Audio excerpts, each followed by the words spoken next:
క్యాంటీన్ల ద్వారా పేదల ఆకలికి సంబంధించి తీరుతుందన్నారు మంత్రి నిమ్మల రామానాయుడు. పేదలకు అన్నం పెట్టే అన్నా క్యాంటీన్లను గత వైసీపీ పాలనలో రద్దు చేశారని అన్నారు. పశ్చిమ గోదావరి జిల్లా పాలకొల్లులో మంత్రి పర్యటించారు. అన్నా క్యాంటీన్ దగ్గర పేదలు, వృద్ధులకు ఉచిత భోజనాలు ఏర్పాటు చేశారు. మంత్రి కుమార్తె శ్రీజ, అల్లుడు పవన్ దంపతుల పుట్టినరోజు సందర్భంగా నిమ్మల రామానాయుడు పలు సేవా కార్యక్రమాలు చేపట్టారు. Happy birthday to you. Happy birthday to you.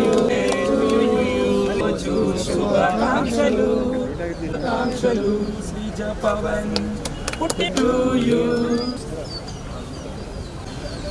సంవత్సరాలు ఎక్కడ కూడా ఆటంకం లేకుండా పాలకొల్లులో అన్నా క్యాంటీన్ ని మనం నిర్వహించినటువంటి పరిస్థితి.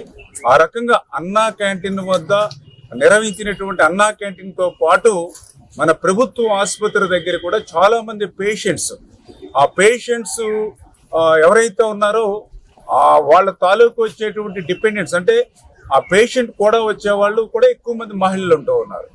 అంటే ఆ పేషెంట్కి అయితే మనం భోజనం పెడతాం గవర్నమెంట్ తరఫున, కానీ పేషెంట్తో పాటు వచ్చేటువంటి వాళ్ళ అమ్మ కానీ, వాళ్ళ చెల్లి కానీ, వాళ్ళ అక్క కానీ, వదిన కానీ, అత్తమ్మ కానీ, ఇట్లా ఎవరైతే ఉంటారో వాళ్ళు కూడా లేడీస్ ఎక్కువ మంది ఉంటున్నారు. పేషెంట్ పక్కన అటెండర్స్ వాళ్ళు టౌన్లోకి వెళ్ళి హోటల్కి వెళ్ళి భోజనం చేసి రావాలి, లేదా ఇంటి దగ్గర నుంచి వాళ్ళకి సెపరేట్గా క్యారేజ్ తెచ్చుకోవాలి.